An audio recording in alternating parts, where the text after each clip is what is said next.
Fairfax Reentry. Thank you, Vincent. It is a pleasure to be here. I would say I'm so excited about this because it's just one more tentacle of what we do and what we want to kind of expand to in reentry.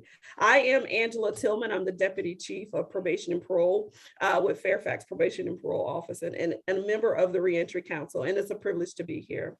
Today, we will be graced with a presentation by Mr. Daoud Harris.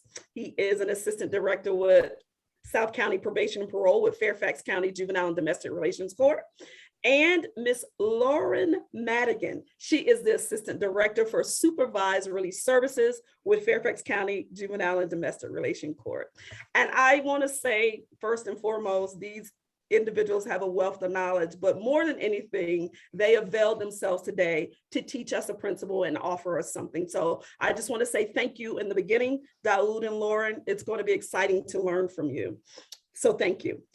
I would say that I was very intentional with choosing these two as the presenters, as we determined in reentry that an underserved population from our scope or our lens in reentry is the juvenile population. We began the week series, the month series, with just giving an introduction to who we were in reentry. Then we focused on women and how, those dimensions of diversity and inclusivity are impacted with regard to the women in reentry. And now we really want to talk about youth and children. So that's why these two individuals were chosen.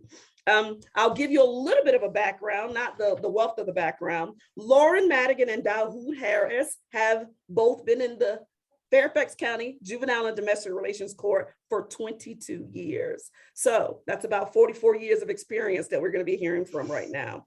Thank you for your service. Both have worked in various roles within the court over that time, including residential services, pretrial supervision services, probation services, and intake services. And they are currently assistant directors at supervised release, as I told you, that's Lauren Madigan, and at South County Probation, that is Mr. Daoud Harris. In addition, they have been members of the agency's racial and ethnic disparities team. That's called the Red Team. That's what we like to call it, the Red Team, since its inception in about 8 years ago. So they're on the forefront of this, guys, and are currently co-leads of the team. Daoud and Lauren are also co-equity leads to the county's one Fairfax team representing the Fairfax Juvenile and Domestic Relations Court. So that little bio kind of is an intro for them. Hear what they have to say. Get excited because we're going to learn a lot. I'm going to pass it over to you, Lauren and Daoud.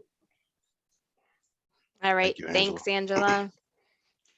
So we wanted to just kick off today doing a little bit for you of what we do in JDRDC. And a lot of what we've been doing for our Red Team is making sure that we're providing education, trying to be as inclusive as possible with all of our staff, educating staff on really the population that we're serving, in order to be able to best provide the most equitable practice or service for those clients and families, both on the juvenile and the adult side. And so we created approximately 2 years ago a Friday discussion series called Healing Racial Injustices. This was something that we developed immediately after the death of George Floyd. It was something that we heard a need for from our staff. They needed an outlet, something to talk about, a place to come together and talk about how they were feeling, the trauma that they were experiencing as a result of this death, and just giving them a floor to be able to speak on life experience. So that's kind of how we started this discussion series, and we were meeting every week. We transitioned from just having open dialogues, like I said, to doing some education through different videos that we came across, either from One Fairfax or simple TED Talks that we came across. So what we're going to do is we're going to start off today's presentation with showing you a video that has been shared with us by one of our judges. That's very impactful, can be hard to watch, so just a fair warning. So we're going to share that, and then we'll kind of jump into where we are today with JDRDC's Red Team. It's been a while since I've done this, Angela, so bear with me and let me make sure I'm sharing everything correctly. I've got my sound on.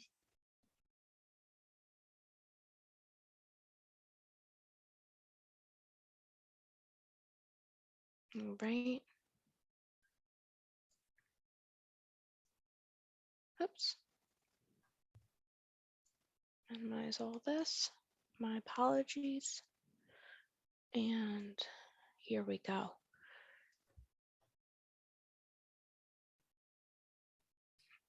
I can't see you all, so just give me, just let me know if you can see it and hear it. You're good. We can hear it and Great. see it.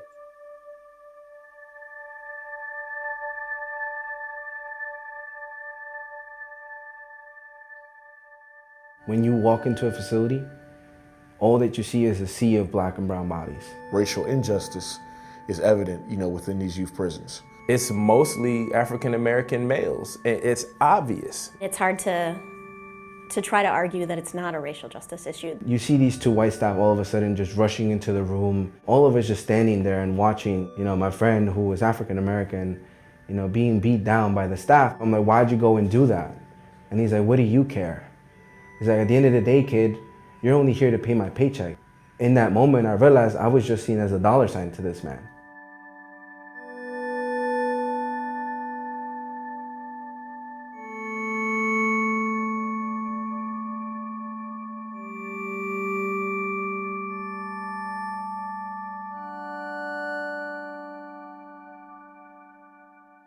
I would define structural racism as a hierarchical inequity that is characterized by white supremacy. If you have any questions about what structural racism looks like, I encourage you to walk into a juvenile prison in America, talk to the Black kids who are in those facilities and ask them what their experience has been in the juvenile justice system.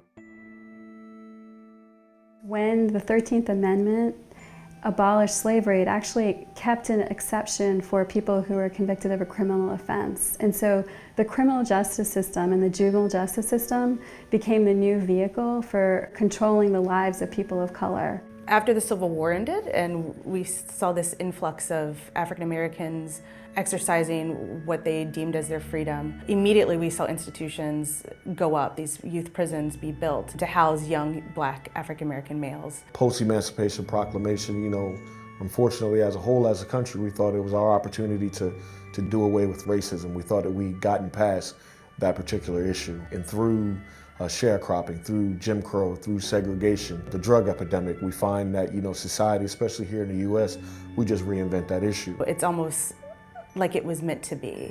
Like at no point in our history would Black males be completely free. So Virginia is indeed the heart of the Confederacy. You can walk down on the James River and stand in the very place where Black lives were bought and sold. You can walk the slave trails. Some states highlight the fact that their institutions have been around for hundreds of years. And that's certainly like a slap in the face for our brown and Black allies. And I think it's disgusting that a state would highlight the fact that their institution has been around so long on the heels of the end of slavery.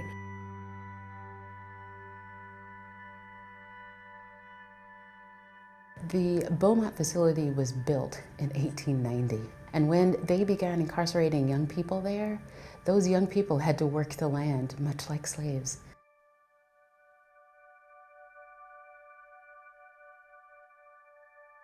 New Jersey happened to be the last northern state to abolish slavery. The New Jersey Training School for Boys was opened in 1867. That's 2 years after emancipation, after slaves were free. And they put a process in place called gradual emancipation, which meant that children who were born by slave mothers had to work as indentured slaves until they were young adults.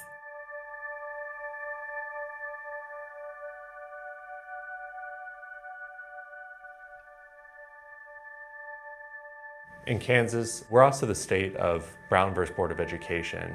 To be able to go just a few miles from the Brown versus Board of Education school building to the Kansas Juvenile Correctional Complex, our one remaining youth prison, and walking in and seeing the racial disparities in that facility. Again, it's just difficult to walk away from that and not feel like we have a special responsibility to fix this and fix this quickly. Our youth prisons were created at a time when human bondage was legal, a time when whites were willing to see blacks as less than human. Young people will come into these facilities in leg irons and shackles. There's been incidents of correctional officers actually hog tying. Some facilities use something called a restraint chair. You know, everything that they do, they're being watched and they're being controlled, and they're being deprived of their own agency and their own worth. When you look at some of the communities that are the highest committing to the juvenile justice system, they're impoverished communities. They are communities that are struggling economically. The school systems are failing, and there is a lack of hope and opportunity in those communities. And it is just a reflection of the way blacks were treated when they were first brought to this country on slave ships.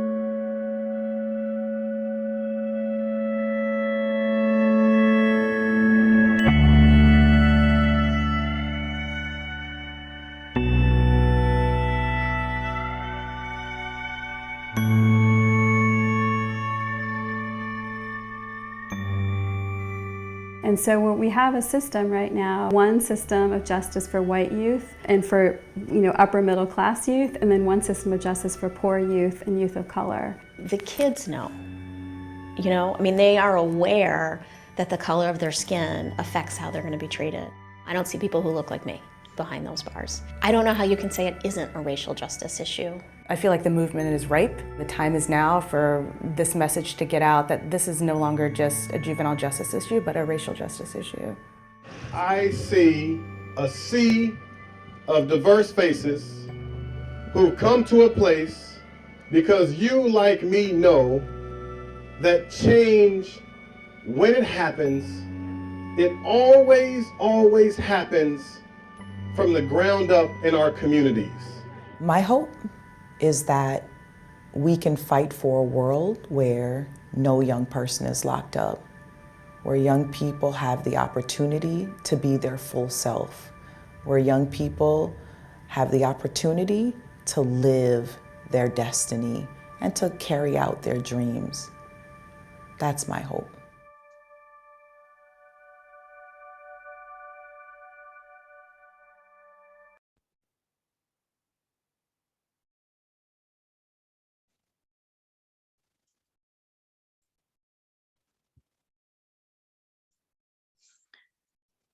Okay, so like I said, extremely powerful video, really difficult to watch. I think for us being in the juvenile justice system and seeing this, like Angela said, we've been in it for 22 years. We've made a lot of transformation over the last 10 years, but before that, we're thinking about how we were implicit in this system, which is really hard, I think, to watch. But this is, another reason why we feel so strongly about the education that we're doing for the staff in our programs, in our system, because not everybody that looks like the kids in this video in the system has knowledge of the institutional and structural racism that has built our system to where we are today. So I think we forgot to update our bio for Angela, but we're actually this November, we're coming up on 10 years of our RED team, formerly known as our DMC team. It was specifically focused on disproportionate minority contact. The reason that our team was formed is because our director at the time knew that these disparities existed in the system and was eager to figure out what we could do as Fairfax County JDRDC to try and implement some changes. So formed our team. Like Angela said, Dawood and I have been a part of it from its inception. We have representatives from each unit within the agency so that we can be as inclusive from the residential side to the adult side, our intake department, and our juvenile probation and parole side as well. When I said that he took this upon for our agency, we had an institutional analysis conducted, which confirmed what he already knew, is that there were significant disparities in the system. And so we worked really hard trying to figure out what it was that we could do. We've implemented tons of changes over the past 10 years as a result of this, including transforming our juvenile intake department, diversion program, expanding that. We, as a part of the Red Team, brought to light to our senior management that there were a disproportionate number of low-risk youth on our probation caseloads. Part of that was integral in the development of our assessment unit, which is a unit that has slowed down our process a bit. We used to have adjudication and disposition built into one hearing. It's now separated that. So once a youth is adjudicated, the case is continued out for sentencing, at which point in time it's referred to our assessment unit for a full risk assessment, as well as trauma screening. That information is all compiled into an investigation and report and provided to the judiciary at the time for sentencing to make appropriate recommendations based on the individual risk and needs of that client. So it's much more individualized, it's much more specific. There are many more cases that are coming through that are not getting the cookie cutter disposition and being placed on probation if it's not necessary. I have a whole list of things that we've done as a part of our team. Dawood, I don't know if you wanted to cover what some of the other topics are that we've done as a part of our Friday discussions, or do you want me to talk a little bit more about what we've done from the team perspective? Yeah, I can go into our topics of our discussions. So as Lauren mentioned earlier, after George Floyd was murdered, we had heard, that our staff, that they wanted to talk, they wanted to have an outlet to discuss, what they were feeling at that point in time. And after we had the first meeting, we were like, we have to continue, these conversations, but let's use this platform to really educate each other, and hopefully, folks will grow individually, and then at the same time will grow as an agency. So over the last 2 years, the topics that we have discussed, how to have productive conversations about racial differences. This is how we led up to our peer-to-peer conversations that I'll talk about in a minute. But this taught us how to have conversations and not debates. We had a topic of our discussion was microaggressions. How do they affect people? What are the signs that can help us detect that we may have caused some harm? What are some examples of how a person could respond to microaggressions? What should you do if you commit a microaggression? Targeted universalism, which is targeted universalism is when serving everyone by enabling different strategies based on the needs of different groups. Everyone stands to benefit by reaching the universal goal. We talked about institutional and structural racism, bias, and bringing it back to our work and the clients that the majority of the youth that the majority of us work with. How does that lifelong, how does bias and the lifelong impact that it has on the kids that we work with. After the riots on the Capitol on January the 6th of last year, what were our thoughts and feelings when we watched those riots on television? Um, why do people not trust the healthcare system? So we had a conversation about Tuskegee Institute and Henrietta Lacks. We talked about our experiences that our youth have with police officers. So this led to conversations about adolescent development and the adolescent brain. We've talked about the truths about the American justice system, starting with the massive imbalance along racial lines. We talked about Asian hate crimes. Once there was the outcome of the Derek Chauvin trial, we shared our thoughts and feelings about the verdict. We talked about our conversations that we had with family, friends, our children, our colleagues, our clients. Something that's really important. We talked about self-care. How do you cope with trauma? We talked about being Muslim in America. We acknowledged and celebrated Black History Month, Hispanic Heritage Month. We talked about racism and the effects it can have on people. We watched a video called, I don't know if folks have seen it before, but it's called When the Bow Breaks. And we've also talked about tips on how to avoid stereotyping people. So one of the things that we do to help us with our discussions, that we watch a lot of videos.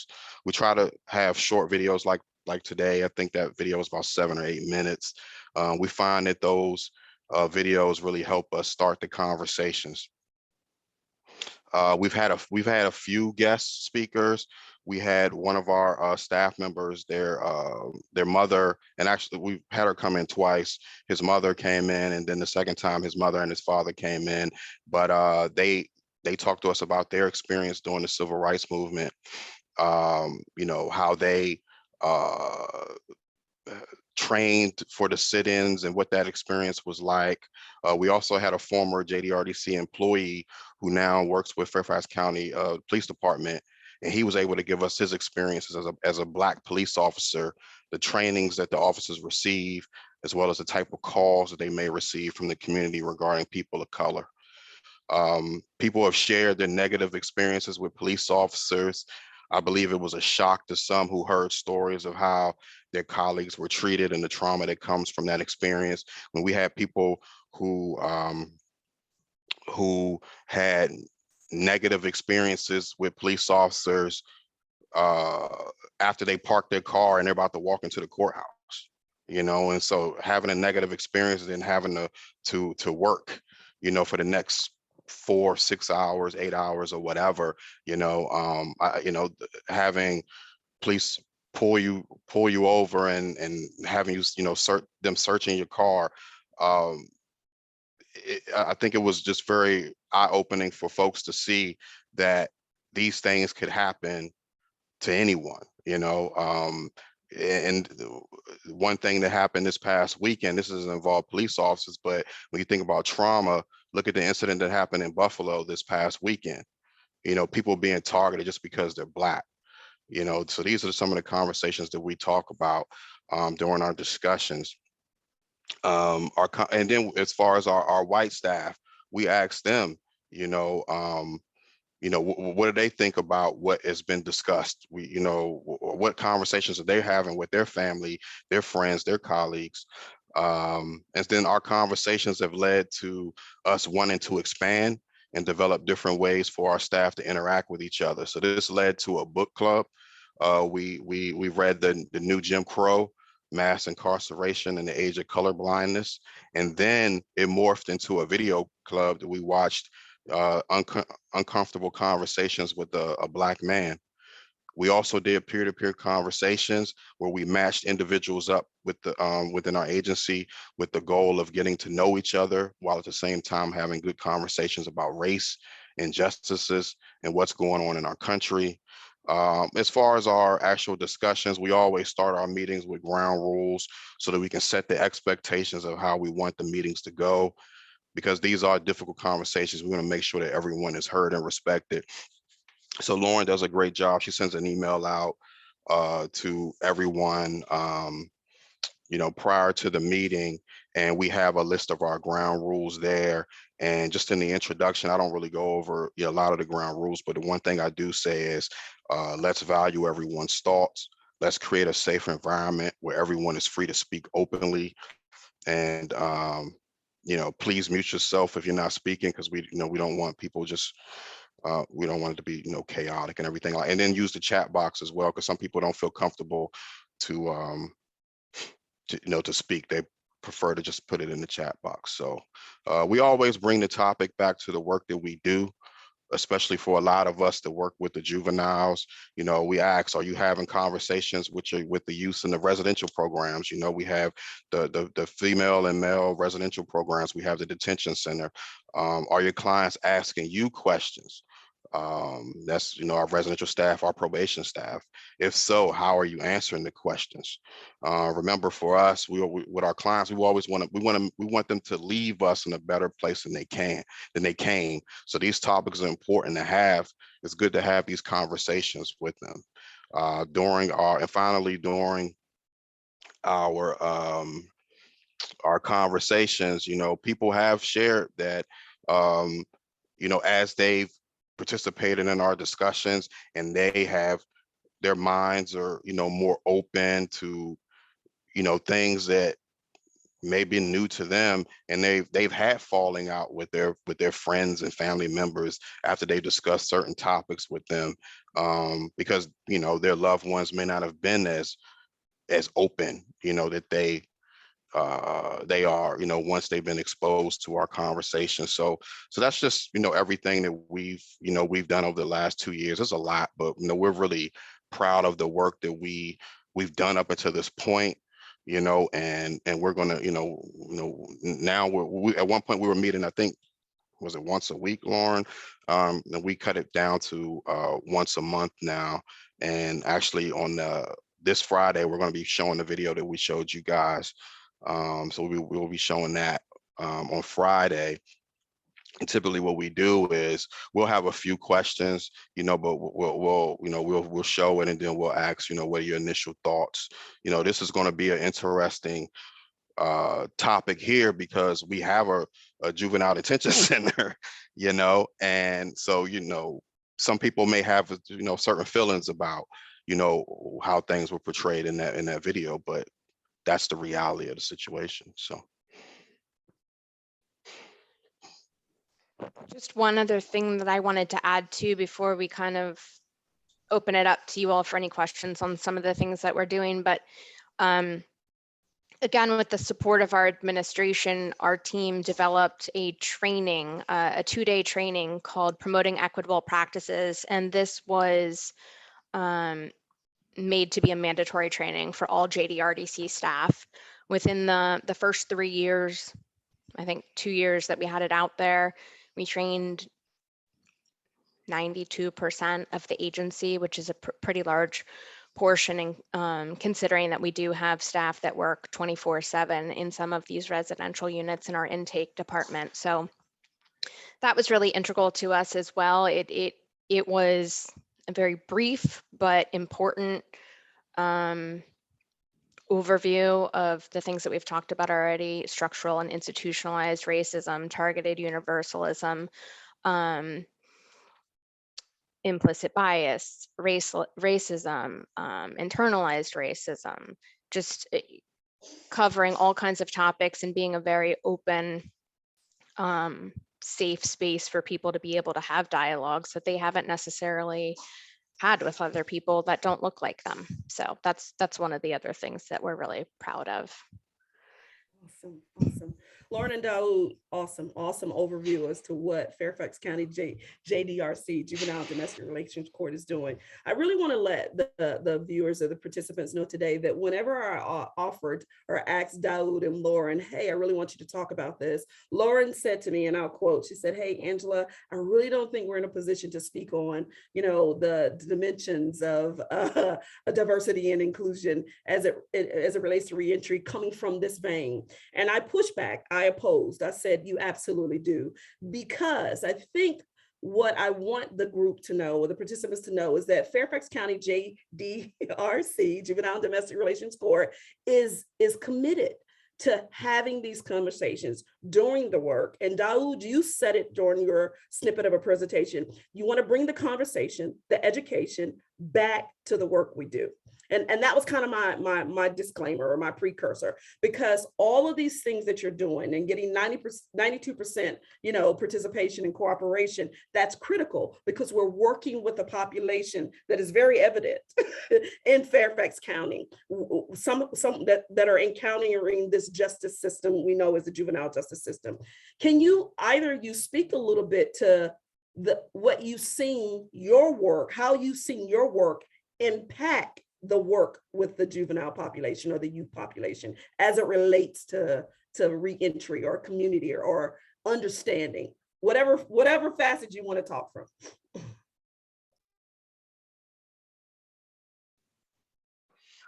I think that, when it comes to just hearing from our residential staff, the conversations that they're having with with the residents in those programs, in our beta program, and our specifically in the beta and the stepping stones, getting them. Chief Daoud, I know what beta and stepping stones are. Can you tell the rest of the participants? Oh, I'm sorry. What Okay. exactly is beta and stepping stones? So beta is how long is beta? I think it's 12 months, but it's 6 months within the resident. It's a program that's within the Juvenile Detention Center. And so they spend 6 months, within the detention center. And then the rest of the other 6 months is in the aftercare program. And now our stepping stones is our male residential program. I think that's the same amount of time. That's even though it's connected to our detention center, that's more of an unlocked facility. But the fact that these youths are in the program for as long as they are, they're able to, and these youths are stationary, they're able to have these meaningful conversations with the youths. Because like I said earlier, it's about making sure that they leave us in a better place that they came, and so many things are going on, across the, country, especially you're talking about, we had these kids in these programs during the pandemic when everything was shut down, so, they are seeing certain things. They're seeing George Floyd, murdered, having these conversations with these. Majority of our youth that are in these programs are Black and brown youths. So this is, they're the ones that could be they could be them. It could be them, it could be their dads, it could be their uncles, it could be their brothers. So just having those, we know that they were having those meaningful conversations with those youths and answering the questions that they may have, about, what was going on out in the world, while they were, in those programs. So I think that matters. I think that, even, celebrating Black History Month, one of the things that we did a lot with Black History Month this year, as far as bulletin boards. We have folks do different, create bulletin boards in their offices. And I want to say and definitely in our Stepping Stones program, I think the youth worked on the bulletin board there, so getting them involved with that and educating them. I know one of the staff was telling us that that what they had taught the young man, he was sharing with his family, he was sharing with his friends the things that he had learned. So hopefully I answered your question, so it's just, just passing on that information to the youth. We always say, plant that seed. If you can plant that seed, so that they can use it, once they use what they've learned, once they've entered back into the community. You definitively answered the question. Let me just say that, Daoud, I'm cheating because, I have the privilege of kind of working with you guys in a capacity. I think the biggest thing that I really wanted the audience and the participants to know is that Fairfax County understands the value of diversity and inclusivity, as it relates to our juvenile population when we're talking about reentry, whether it be their parents coming out of an institution and kind of learning how to navigate, reconnecting with families and things of that sort, because oftentimes you see these kids, you interact with these kids. I think on a bigger level, of course, in the weeds, but on a bigger level, the judiciary is really, really concerned about how we are caring for this population. What degree of sensitivities are we having for this population? I see a question. Lauren, before I go to that question, I wanted you to talk a little bit about, you kind of mentioned about assessment and adjudication, and assessment and adjudication. You told me those two things, I think, disposition and adjudication. But you also talked a little bit about the intake process and how there's been an expansive nature of the diversion process. Can you kind of speak to that and why that's valued when we talk about this topic? And then I'll ask the question from the chat. Yes, of course. So what we recognized, and again, despite our best efforts, one of the things that we acknowledged post our institutional analysis was that we were unintentionally causing disparities within our own system. Through our diversion program, there was a set of criteria that had been created through a committee called our structured decision-making team at this point, I don't know, 15, 17 years ago. And part of the criteria that was developed was a set of charges that were determined to be eligible for diversion, in part required by the Code of Virginia, and also in part what we as an agency felt like we could safely consider appropriate for diversion while maintaining community safety, public safety, and making sure that the victims were also included in this process. But one of the criteria that was inclusive was restitution. If there was a dollar amount more than $200, I believe, of restitution that was owed, that in itself made them not eligible for diversion.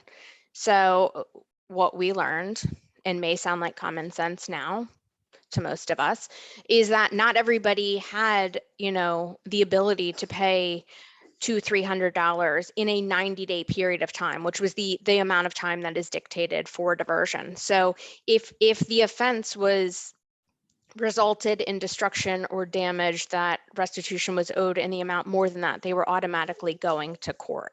So those families that were able to pay that amount were able to go through the diversion program rather than being formally sent to court. One of the things that we also know and acknowledge is that, the further into the system they become, the harder it is for them to get out. So in addition to revamping our criteria for diversion, which became much more expansive within the juvenile court diversion process, was that we also expanded to a community-based diversion. So JDRDC partnered with Neighborhood and Community Services, Fairfax County Public Schools, and the police department to develop a program called the Alternative Accountability Program, which is a restorative justice model. So clients that were getting charged by school resource officers for school-based events were going through this restorative justice program, and they found that was very effective. It was very effective for the clients that went through it, for the victims that were involved in the process, for really all parties that were involved. And so we were able, with resources that we had available, to further expand that program so that there's more opportunity on the front end, on the community end, even before entering into the court system, to be able to be diverted away from the system. Once they had already been diverted away from the system, if they were to accrue another charge, they were then still eligible for court-based diversion, assuming that it wasn't a subsequent felony offense. Awesome, awesome, awesome. Question in the chat kind of lends to that, Lauren. You talked about the alternative accountability program. The question was, tell from our convener, Caitlin Sweeney, was she's interested in hearing about the diversion programs. Now, you mentioned AAP, the Alternative Accountability Program, and you talked about how that we have community partners, the police, the school system, and juvenile intake, everyone working in collaboration, that we might not allow this kid or child, youth, to encounter the court system, because we recognize the further you get in, the harder it is to get you out. So our job is to try to divert you all together. And you know how it takes a village. I think that's the mantra. It takes a village. Let's avoid the court system at all count if we can. So that's one diversion that you talked about. Can you talk a little bit about core values, what you know about another element of diversion for Ms. Sweeney? And I'd say, I do know that, you know, for assault charges, because I do have that we do have that alternative, you know, kind of dowry situation that kids may oftentimes avoid the court system too. Can you speak about those two? Yeah, so within our formal court diversion program, similarly to what I mentioned in our assessment unit with our youth assessment screening instrument being conducted, that's our risk-based assessment. We're also utilizing that on the front end, just doing a pre-screen of that assessment, not the full risk assessment. And that helps us determine what track of diversion that they're going to go on. So we have a track for low risk offenders and then for moderate and high risk offenders. And again, that's based on the risk assessment, which is done through interview with the client and family, as well as collateral contacts, if that's substance abuse professionals that have worked with the family, or mental health counselors, school system, whatever information that we can gather to conduct that assessment. So core values is one of the programs that is done. Again, for our diversion clients, we have 90 days to work with them. So it's a fairly significant period of time when we're talking about informal involvement. The core values process is I believe 1 hour, 1 session seminar that's conducted by an intake officer.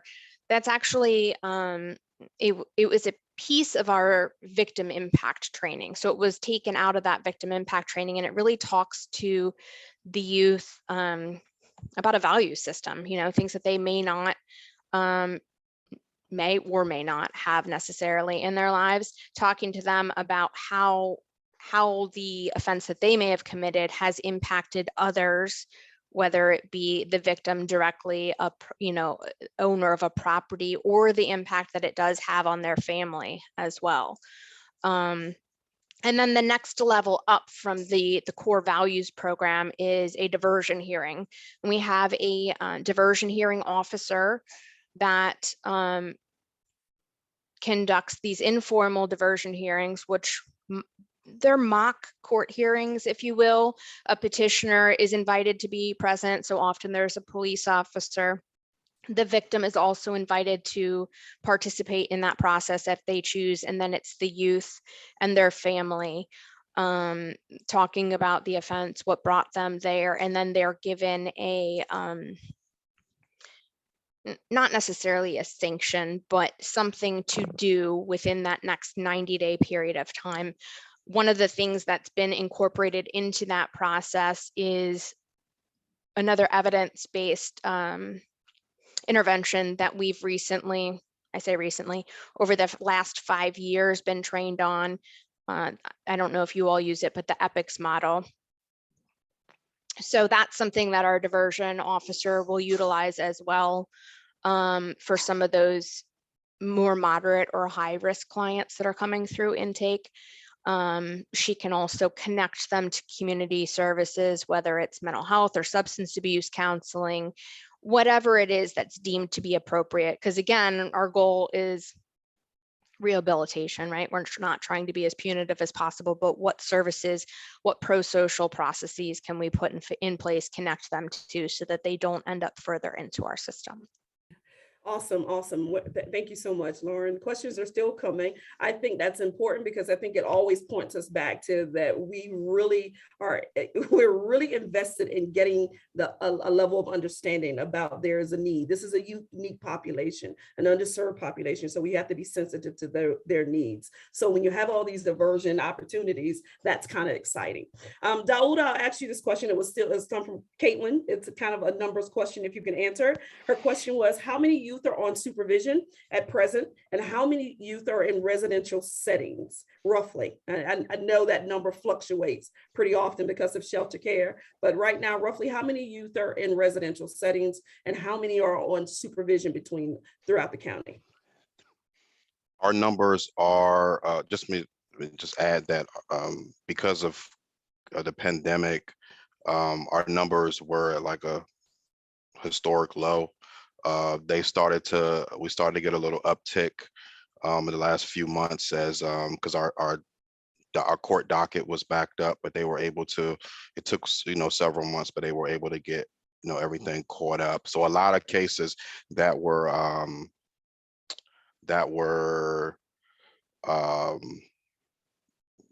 it took about a year or so, maybe even longer, to get to court, to go through that adjudication and disposition, process. So, so some kids that may have possibly would have gotten them on probation, that wasn't the case. So as of right now, I would say on average, so we have three juvenile probation officers. We have my office, which is off of Richmond Highway. That's a South County office. We have the Center County office, which is across the street, is in the historic courthouse, across the street from the courthouse. And then we have the North County office that's up in Reston. So on average, I would say we have about, on average, our probation officers have about 10, they average about 10 or 11 kids per probation officer, which is a lot lower. Prior to COVID, it was probably around, up at 18 or so. Overall, we may have a little over 100, maybe 120 cases, something, to that effect. And when I talk about active, because some of the cases, they're like other jurisdictions are providing courtesy supervision because they reside in, different areas of the state or in Maryland and DC. And then as far as our residential programs, they're not at full capacity. I will say that. I don't know the numbers off. A huge spike in JDC. I mean, when I say huge spike, we literally went from having 15 youth in a facility that has the capacity for 121 youth, which obviously has changed dramatically because of our transformation efforts, but as Dawood said, also because of COVID. So went from 15 youth inclusive of our detention center as well as our post-D program beta, which typically had 6-7 youth. So to I think 27 last week. So that has gone up a bit there. Our shelter care facility is a 12-bed facility. During the pandemic, they cut that capacity in half for the, obvious reasons of social distancing, being able to maintain safety for all the clients and staff. They yesterday were up to 10. So there's been a significant increase there as well. And then as Dawood mentioned, we have the Stepping Stones program as well as our Foundations program, which is our girls residential program. I think that both of those are at about 6 right now. So yeah, there has been an increase there. I saw but not at full capacity. Definitely not at full capacity. No. Yeah. I'm going to get to the other question, Lauren. I know you're going to answer the ACEs question real quick, but can you kind of inform the group, the participants, as much as it's about 120 on probation, let's say there's 30 in resident, well, I'll say 40 to include JDC, we'll say 50. How about that? Talk about supervised release services, because as much as kids, there were delayed dockets, these kids that were still in the community and requiring services, whether they be diversion or anything, were landing at supervised release services. Can you talk about the number of kids that are on supervised release services at current? 100%. So our capacity program, programmatically based on how many probation officers we have has been designated as 48 for whatever reason. I don't know how they arrived at that number over the past however many years. During the pandemic, we were at 88. So what Dowd was talking about with some of these clients, not getting to court for a period of time.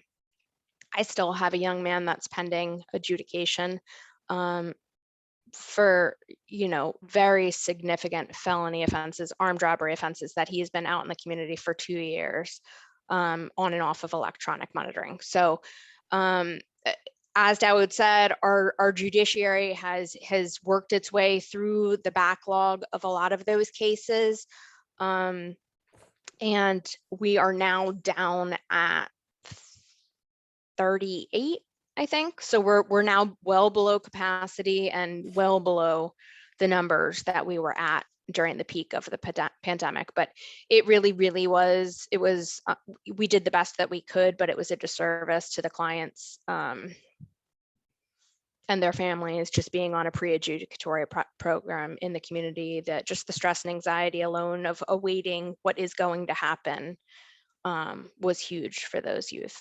Thank you for speaking to that, because I think we always want to go back to the point where that there are kids that are being served, youth that are definitively being served by the court, and just the mindset that we are going to handle this population with a degree of sensitivity by educating staff and mandating trainings and on a continuum is exciting. I'm going to go to the next question. This is from Kristen Nickens. She's our district mental health clinician. Her question is, do you administer the ACE assessment, that adverse child experience assessment? Do we administer that? And if so, what role does that play in a youth placement and programming?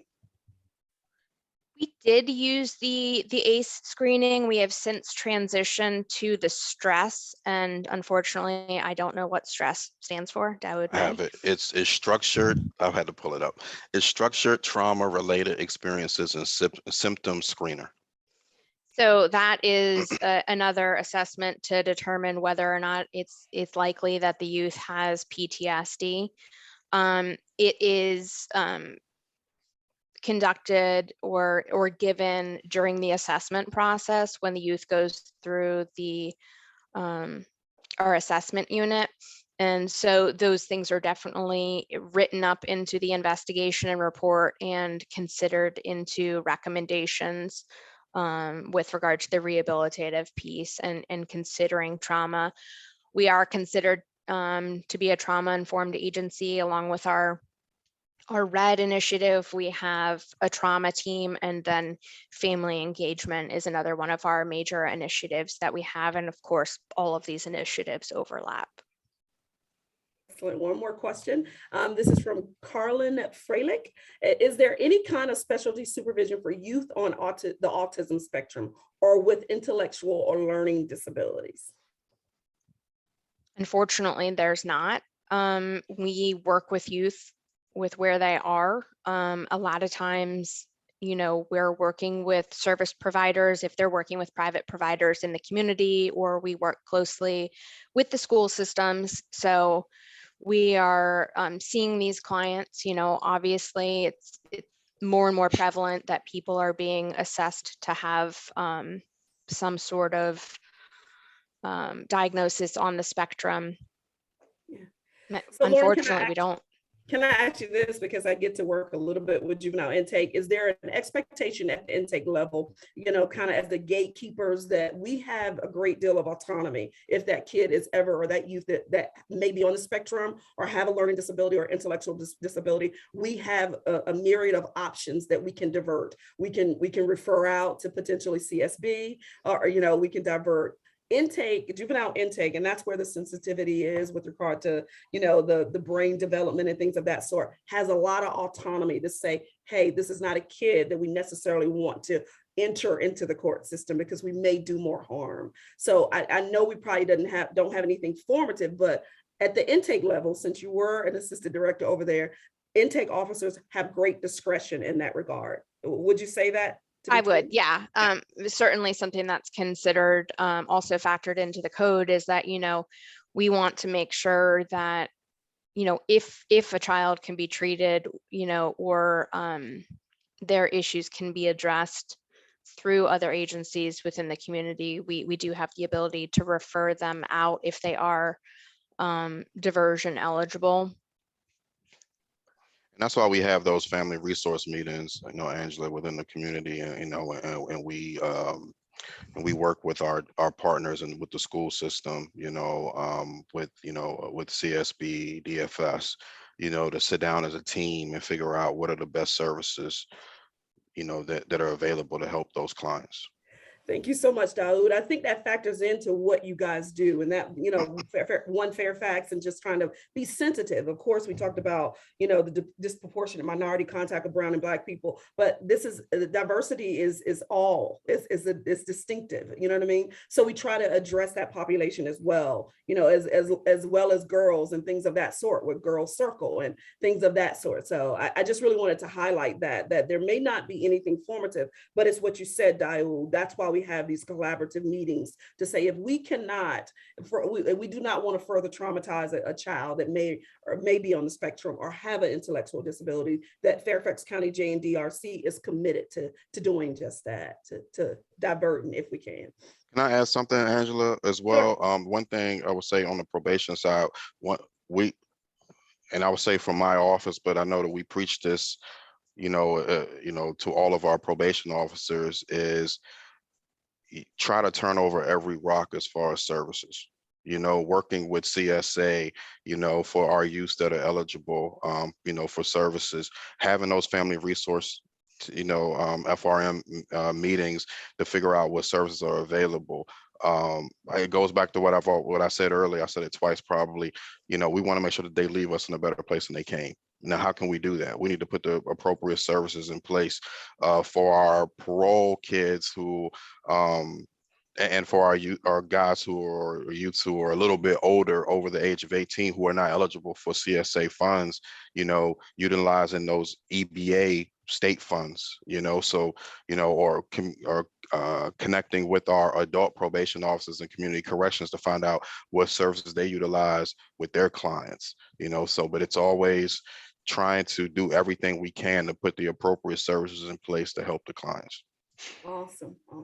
So I do know that we're at an hour, and I don't want to keep anyone. I'm going to let Caitlin really close this out, but I would say to you, Daoud and Lauren, this was completely informative, and it really highlighted that Fairfax County as a whole, we happen to be here, we happen to be Fairfax County Reentry, but Fairfax County as a whole is really focused on, improving or eliminating barriers or looking at things when it comes to justice involved individuals or people that encounter the justice system, whether they be youth, whether they be women, whether they be individuals with developmental disabilities. And today you guys gave us great insight on what we are doing with JDRC. So thank you for that. Thank you so much.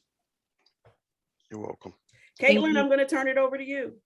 Thank you, Angela. And thank you so much for the information today. This was super informative. I found myself writing as fast as I possibly could.